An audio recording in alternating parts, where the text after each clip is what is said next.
Hi guys, Slava Rybalka here. I wanted to shoot another video today for those of you who already have their main job and who want to start a side hustle, selling something on a side and continuously growing your side business, your online store. What your first steps should be, given that you have limited time, limited resources.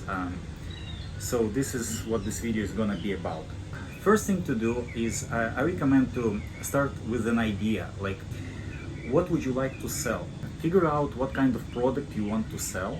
Maybe you want to create something, you have some unique idea. Maybe you want to improve the existing product that's out there. But once you figured out what product you want to sell, start thinking about who would be the typical buyers of your product. This is a very important step that you need to allocate some time on. You need to sit and think very carefully about your typical target audience.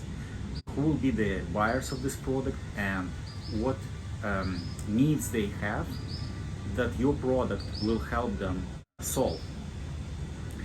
So do a research. Search Google, look at the forums.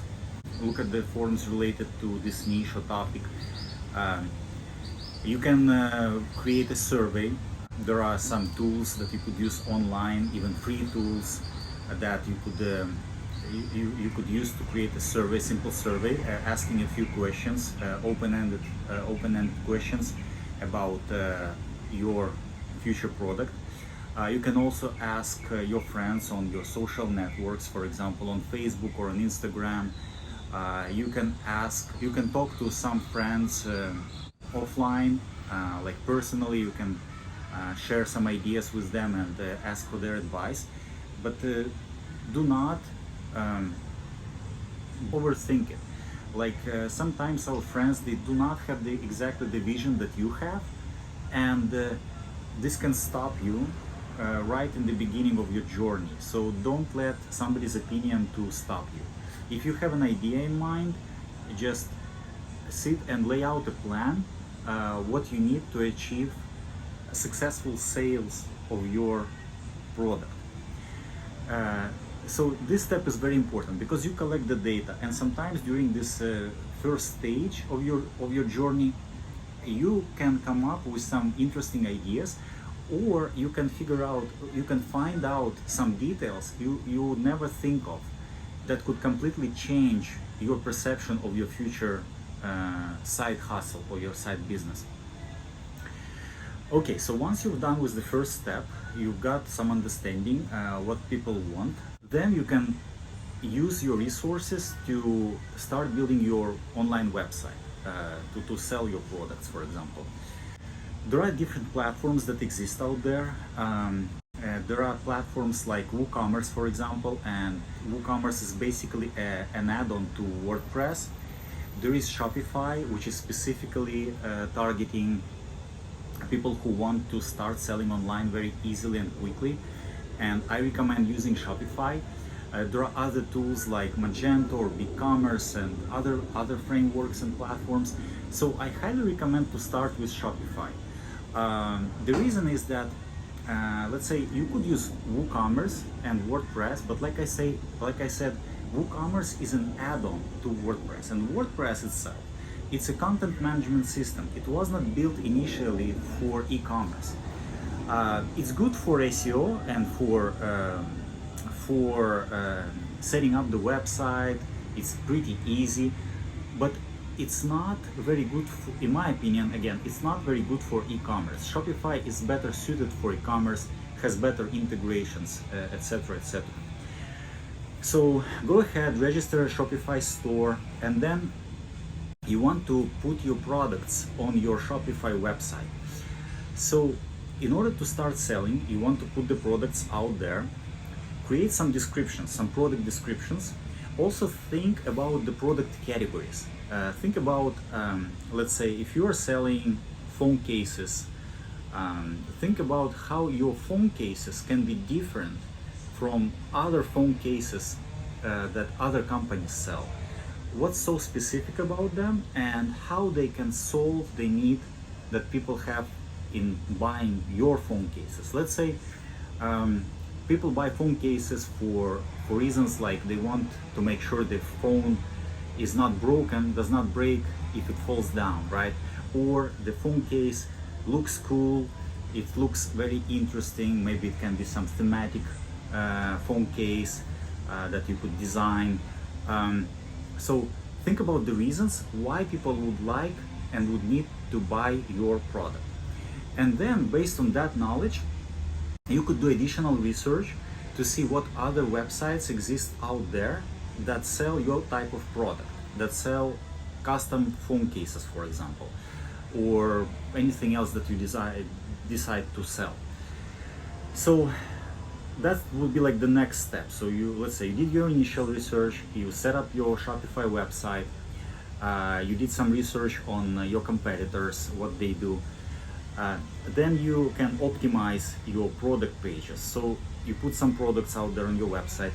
Think about the categories, product categories. So when you analyze your competitors' websites, similar websites, see what kind of categories they have. Let's say they can categorize phone cases by sizes, or they can categorize them by color, or by the quality of material.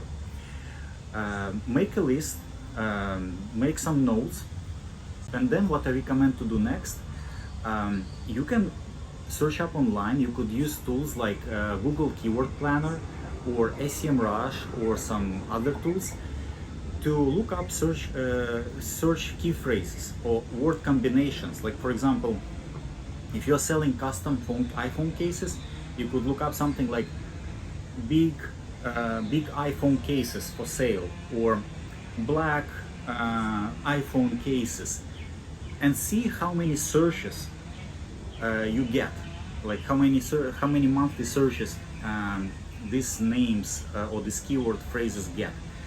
If you find something that has lots of searches that your products can be grouped into, definitely consider creating a separate category page that would be centered around those particular keywords.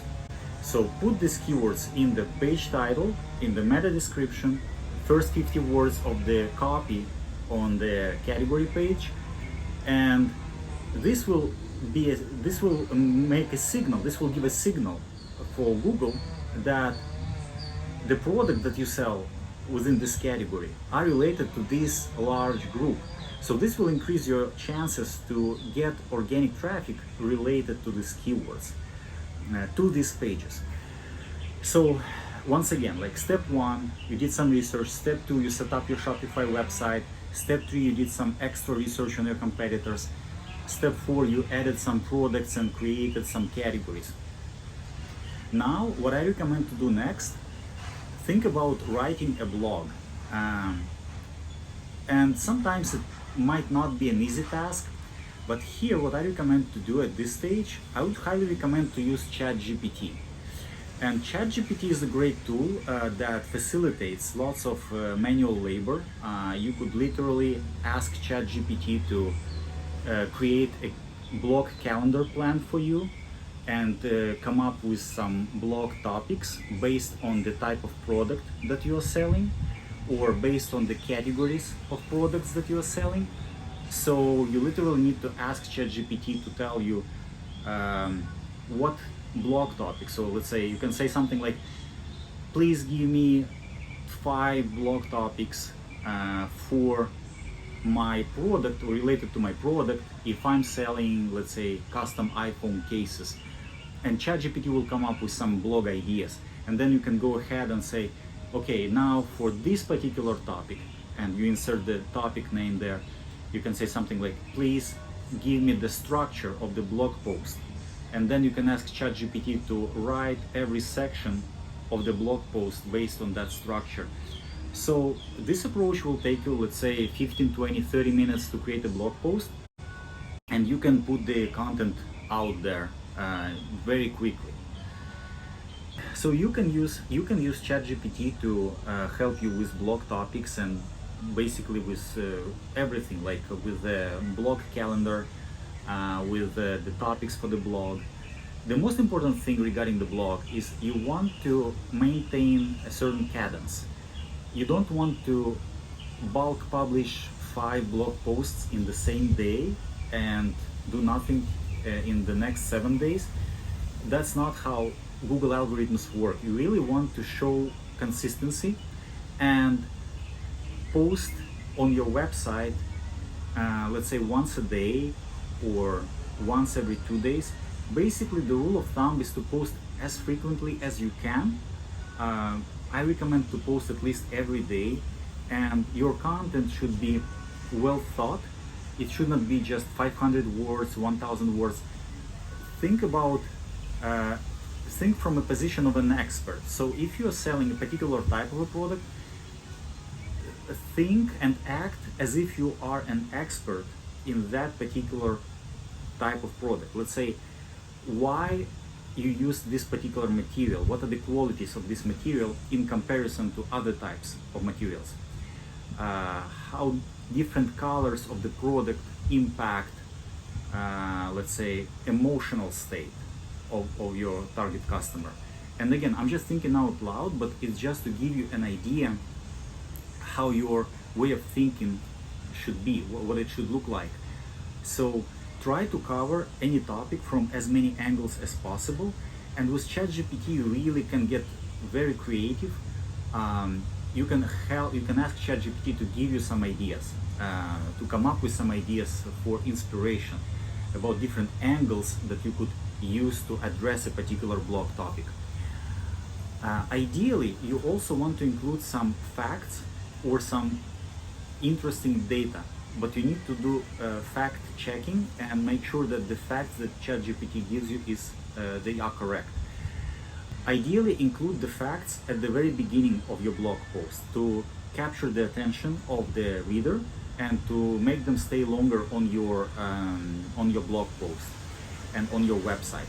All these things play an important part in Google's algorithm when they decide how to rank your website.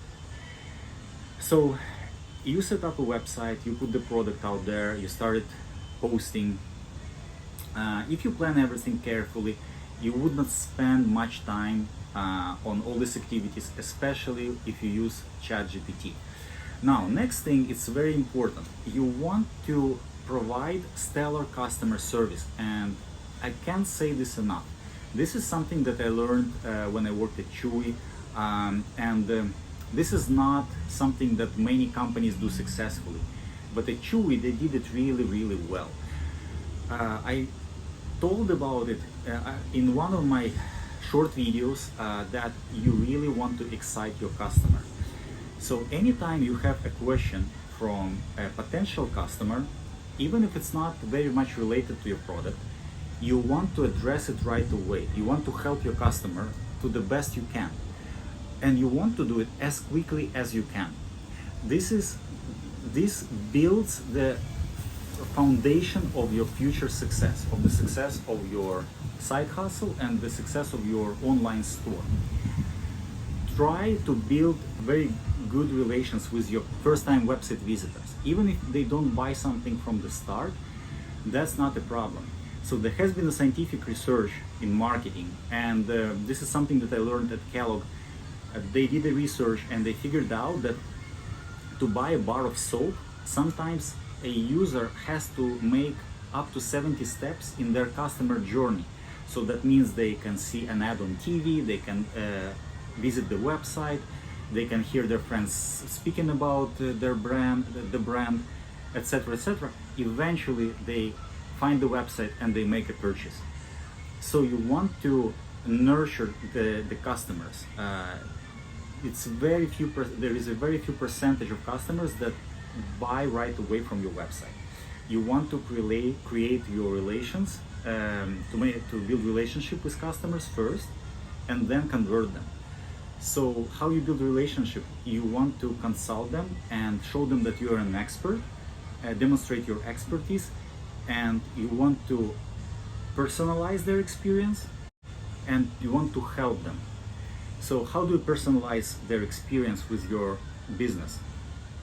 You want to learn about them, you want to show empathy, and you want to address their needs. So don't be afraid to ask them questions. Use answers to your questions as the ideas for your future content and the continuation of your conversation with the customer. When they see that you genuinely want to help and that you understand the topic and the product, they build trust. This is how you build trust in communication with them, and they eventually will buy from you, because next time they need to buy a soap, or they need to buy a phone case or any kind of product, they will keep you in mind because you helped them. So this is also a very important component, like customer service, making sure you respond to their emails fast, you genuinely want to help them. These are all the components, that build the foundation of the success of your side business, and this is how you grow your store little by little. There are of course different tips and tricks you could use, but these are more tactics, and today I just wanted to give you the overall idea what I would do if I had to create an online store on the side. These are the things I would focus on, given that, let's say, if I don't have enough time, enough resources, if I'm just starting by myself. So make sure that you understand your customers, you use every bit of first-party data, the information that you receive from them. Make sure that your website is easy to navigate, it's optimized, you have the products on your website, you have the right categories on your website based on the keywords that they're looking for. Make sure that you respond to their questions right away, and make sure that you build trust and great relationship with them going forward. So this will give you a good head start, and just stay consistent, and of course post on your blog, post on your social media. But there are lots of things that we can cover here, but I'm going to shoot more videos with more details about each of these particular parts that I've just covered in this video. So if you are interested, please, you're welcome to subscribe, share this video with your friends who are just about to launch their online business or already have online business and struggle with growing it, and basically how you help me with growing my channel. And this inspires me to put more content for you. Thank you and have a great day.